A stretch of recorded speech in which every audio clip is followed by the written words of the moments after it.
Friends, मेरा नाम है स्वप्निल और आपका स्वागत है आर्य रॉयल्स पर। सेफ्टी एक्सेसरीज में जिस तरह से डिस्क लॉक आता है या फिर सेंटर लॉक सिस्टम आता है या फिर बैटरी चार्जर आता है, तो उसी तरह टायर इन्फ्लेटर, एयर पंप जो आपके मोटरसाइकिल के टायर में हवा भरता है, वो भी सेफ्टी एक्सेसरीज में से ही एक है।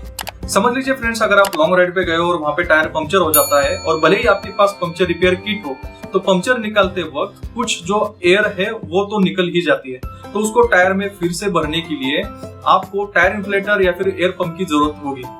और समझ लीजिए फ्रेंड्स, अगर आपके मोटरसाइकिल में ट्यूब टायर लगा है और आपको ट्यूब टायर की पंक्चर निकालनी भी आती है, तो ट्यूब टायर की पंक्चर निकालने के लिए भी आपको एयर पंप की जरूरत होगी और पंक्चर निकालने के बाद टायर में फिर से हवा भरने के लिए भी आपको एयर पंप की जरूरत होगी। मोटरसाइकिल में अगर ट्यूबलेस टायर है तो चलो ठीक है, आप उसको बिना हवा के भी 20-25 किलोमीटर तक तो आराम से लेके जा सकते हैं। लेकिन अगर आपके पास टायर इन्फ्लेटर है, एयर पंप है, तो क्यों आपको टायर के ऊपर प्रेशर डालना है?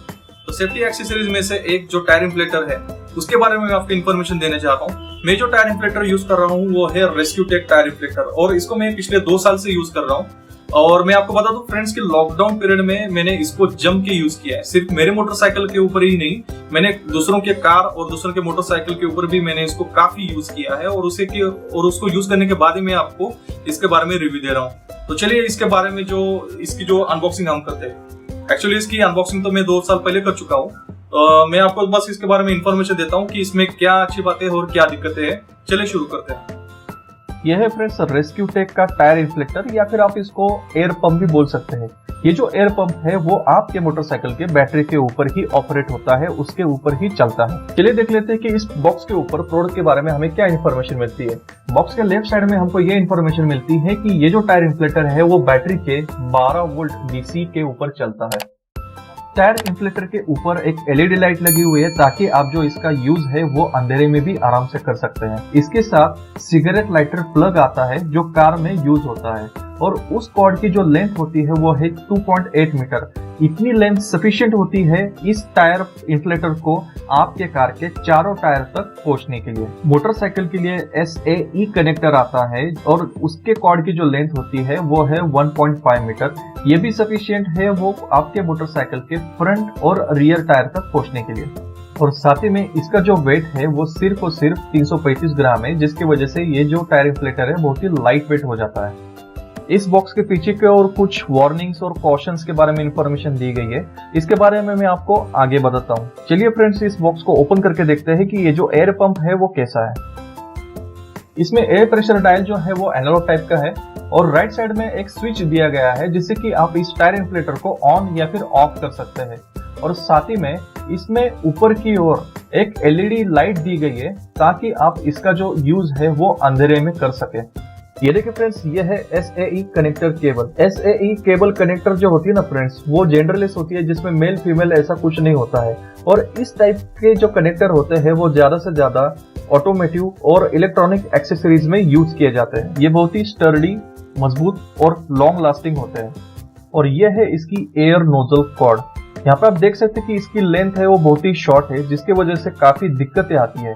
मैं आपको आगे वीडियो में दिखा देता हूँ। इसका डिजाइन जो है ना फ्रेंड्स बहुत ही कॉम्पैक्ट है। यहाँ पे देख सकते हैं कि ये जो मेरे पूरे हाथ में आ जाता है। आप इसे अपने बैग में या फिर आपके मोटरसाइकिल के टूल बॉक्स में आराम से कैरी कर सकते हैं। चलिए फ्रेंड्स, देख लेते हैं कि इस एयर पंप को हम किस तरह से यूज कर सकते हैं। अभी के लिए मेरे पास क्लासिक 350 है, उसी में मैं आपको यूज करके दिखा देता हूँ।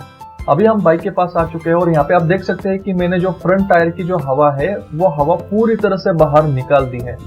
ये देखिए फ्रेंड्स, इस टायर इन्फ्लेटर की वायर की लेंथ इतनी है कि आप इसे पिछले वाले टायर तक और अगले वाले टायर तक आराम से लेके जा सकते हैं। जैसे कि मैंने आपको बताया फ्रेंड्स कि ये जो टायर इन्फ्लेटर है वो बैटरी के ऊपर चलता है। तो बैटरी से करंट या फिर पावर लेने के लिए इस गैजेट के साथ 2 वायर्स आती है।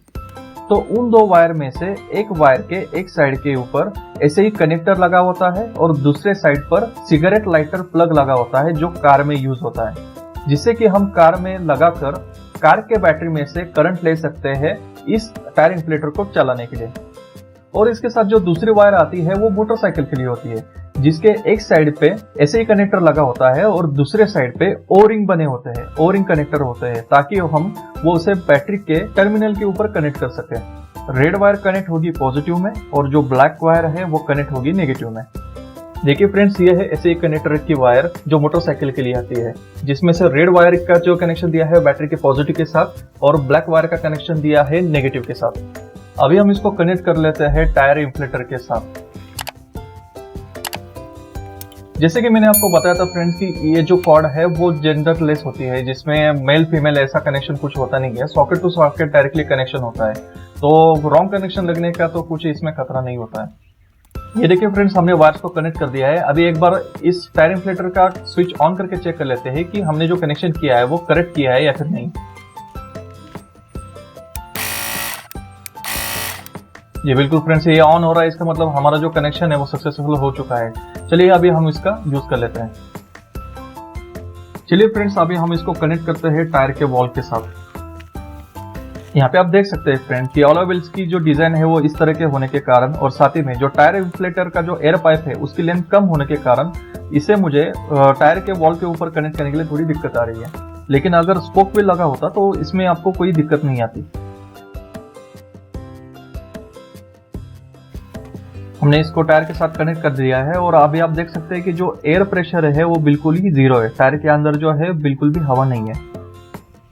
अभी हम क्या करते हैं फ्रेंड्स, टायर इन्फ्लेटर को यूज करने से पहले मोटरसाइकिल का इंजन ऑन करते हैं। ऐसा इसलिए करना है क्योंकि जब हम टायर इन्फ्लेटर को यूज करते हैं तब वो बैटरी के ऊपर काफी लोड डालता है, जिसकी वजह से बैटरी बहुत ही जल्दी डिस्चार्ज हो जाती है।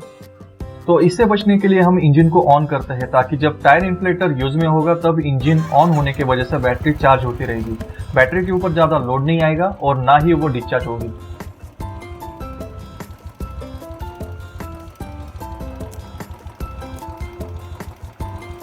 चलिए फ्रेंड्स, अभी हम इसको ऑन कर लेते हैं।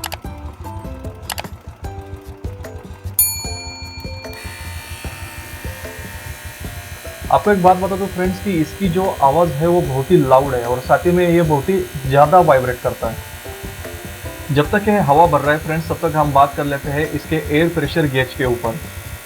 जैसे कि मैंने आपको बताया कि इस टायर इन्फ्लेटर को मैं पिछले 2 साल से यूज कर रहा हूँ। कई बार मैंने इससे टायर के अंदर हवा भरी है और मैं आपको बता दूं फ्रेंड्स कि इसका जो एयर प्रेशर गेज है उसकी एक्यूरेसी बिल्कुल भी करेक्ट नहीं है। इसमें 3 से लेकर 4-5 तक की PSI का डिफरेंस आ जाता है। तो आप इसके ऊपर डेली यूज के लिए तो रिलायबल बिल्कुल भी नहीं रह सकते।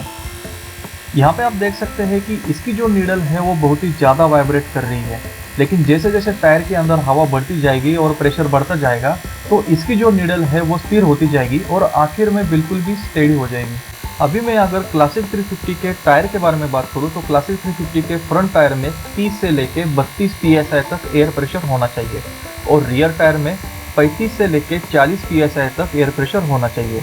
अगर आप टायर में एयर प्रेशर मेंटेन रखेंगे तो टायर की जो हेल्थ है वो बहुत ही अच्छी रहेगी और साथ ही में फ्यूल एफिशिएंसी जो है वो भी अच्छी रहेगी। 25 PSI होने के बाद अभी मैं इसको ऑफ कर रहा हूँ क्योंकि मुझे इसके एयर प्रेशर गेज के ऊपर बिल्कुल भी भरोसा नहीं है। टायर जो है वो काफ़ी हार्ड हो चुका है, मतलब उसमें अच्छी खासी हवा आ चुकी है। अभी हम टायर इन्फ्लेटर को निकाल देते हैं। इसको बहुत ही फास्ट आपको निकालना होता है क्योंकि इसको निकालने के वक्त काफ़ी एयर जो है वो निकल जाती है। जैसे कि मैंने आपको बताया फ्रेंड्स, इसका जो शेप है वो बहुत ही कॉम्पैक्ट है, बहुत ही छोटा है। इसे आप आसानी से आप आपके बैग में कैरी कर सकते हैं या फिर क्लासिक 350 में ये जो टूल बॉक्स दिया है इसमें वो आसानी से आ जाता है। यहाँ पे आप देख सकते हैं कि कितने आसानी से ये जो टूल बॉक्स है इसमें हाइड हो सकता है या आप इसको जो है इसमें कैरी कर सकते हैं। चलिए फ्रेंड्स, मैं आपको बताता हूँ कि इसको यूज करने के लिए हमें क्या सावधानी बरतनी है। सबसे पहले इसका जो वायर कनेक्शन है उसे आपको प्रॉपर करना है।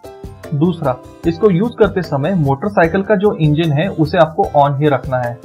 तीसरा, एक टायर में हवा भरने के बाद दूसरे टायर में हवा भरने से पहले इसको कम से कम 5 से लेके 8 मिनट तक का गैप देना है क्योंकि ये हवा भरते समय बहुत ही गर्म हो जाता है। चौथा, इसके एयर प्रेशर के डायल के ऊपर आपको भरोसा नहीं करना है। सिर्फ इमरजेंसी सिचुएशन में ही आपको इसको काम पे लेना है। थोड़ी हवा भरने के बाद किसी पंचर वाले के पास से या फिर किसी पेट्रोल पंप पर प्रॉपर हवा भरना है। चलिए फ्रेंड्स, अभी हम पंचर वाले के पास एयर प्रेशर चेक करते हैं। टायर इन्फ्लेटर को हमने 25 PSI एयर भरने के बाद ऑफ किया था और नोजल को निकालते वक्त 2 या 3 PSI एयर निकली होगी। तो चेक कर लेते हैं कि पंचर वाले के पास कितना एयर प्रेशर दिखाता है।